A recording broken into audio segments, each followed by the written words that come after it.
नमस्कार, आप देख रहे हैं 11 स्कॉप्स। और धनबाद में महज 1 घंटे की बारिश ने कई घरों को जलमग्न कर दिया है।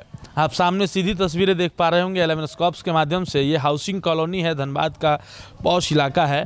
और यहाँ पर नगर निगम, अगर कहा जाए नगर निगम का जो काम है वो पूरी तरीक़ा से फाइल और ठप दिख रहा है। आप देख रहे होंगे कि घुटने भर पानी जो है वो महज 1 घंटे की बारिश में घर के अंदर चला गया और तमाम चीज़ें जो घर की चीज़ें हैं वो जलमग्न हो चुकी है। और जो गंदा पानी है नालियों का, उसके साथ कई तरह के कीड़े मकोड़े जो है घर में प्रवेश कर चुके हैं। जो घर के मालिक हैं उनसे भी हम बात करेंगे। और आप देख पा रहे होंगे विजुअल के माध्यम से कि जो नीचे का ग्राउंड फ्लोर है वो पूरी तरह से जलमग्न हो चुका था और हमें आने में थोड़ी देर हो गई और इस कारण से पानी का स्तर थोड़ा बहुत कम हुआ है। लेकिन अगर जब बारिश की समय की हम अगर बात करें तो उस समय पूरा जो आप देख पा रहे होंगे गाड़ियाँ जो लगी है, कुर्सियाँ हैं और जो अन्यत्र और जो सामान है वो पूरी तरह से जल से डूब चुका था। कितने घंटे की बारिश थी और कैसे इतने कम बारिश में ही? लगभग 1 घंटे में जब भी बारिश होती है, 1 घंटा आधा घंटा जब भी हो जाता है, इसी तरह का हाल होता है। लगता है कि हम लोग हाउसिंग बोर्ड में नहीं, किसी सागर के आसपास हम लोग का घर है, वहाँ पे हम लोग बसे हुए हैं।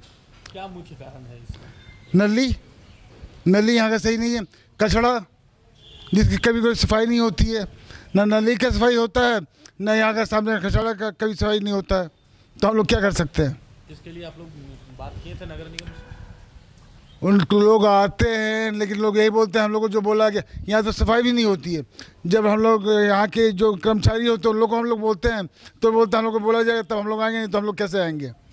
फिर आप लोग अपना पैसा से करवाते होंगे? हम लोग खुद से करवाते हैं।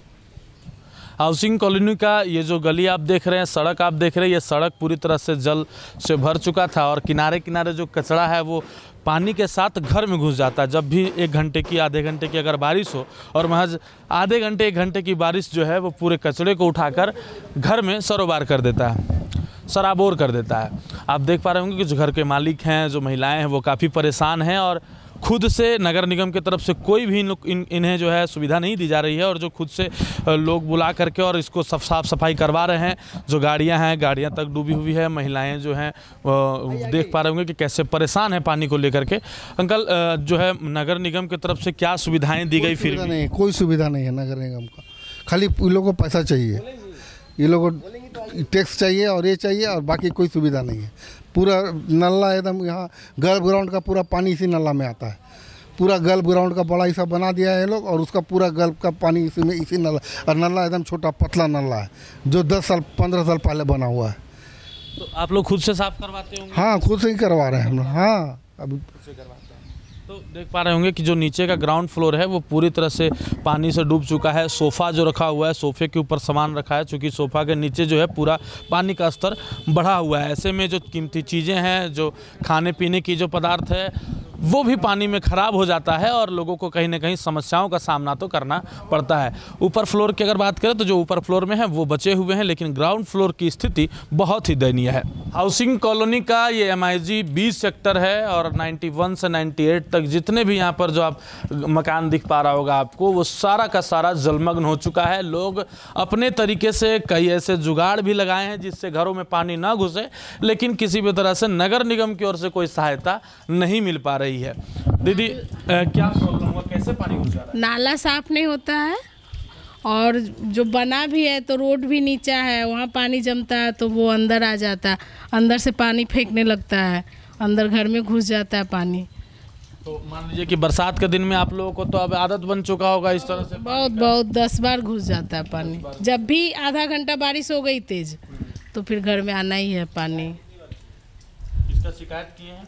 हाँ, शिकायत तो हुआ है लेकिन कोई सुनवाई नहीं है। नहीं, शिकायतें नगर निगम कार्यालय तक जाती हैं, लेकिन फाइलों में बंद करके उसे धूल फांकने को छोड़ दिया जाता है। उस शिकायतों पर कभी कार्रवाई नहीं होती है, ऐसा लोगों का कहना है। और अगर उन शिकायतों पर कार्रवाई होती तो बार बार एक ही दृश्य धनबाद हाउसिंग कॉलोनी के लोगों को नहीं देखने को मिलता। और अगर हम दूसरे और इलाके की भी बात करें तो वहाँ की भी स्थिति इससे भी अधिक बदतर है। लोगों ने खुद से अपने सहूलियत के लिए 3 इंच 5 इंच का दीवार दे रखा है ताकि जो नाली का पानी है वो अंदर ना जाए, बावजूद भी पानी जो है वो ओवरफ्लो होकर के अंदर चला जाता है। और इसका मुख्य कारण है कि नालियों का गंदगी से भरा होना और नालियों में कचड़ों का अंबार होना, जिस कारण से जो है नाली से पानी ओवरफ्लो होकर के घर की ओर रुख कर जाता है। अगर नगर निगम नालियों का सफाई अगर सही ढंग से करवाता तो ऐसा फिर देखने को नहीं मिलता। फिलहाल मिलते हैं अन्य किसी खबरों के साथ, और देखना यह लाजमी होगा कि नगर निगम की आंखें कब तक खुलती है, कब तक वो नींद से जागते हैं और इन लोगों का जो परेशानी है उसको दूर करने का प्रयास करते हैं। सहयोगी रोशन के साथ प्रभात रंजन, 11 स्कॉप्स, धनबाद।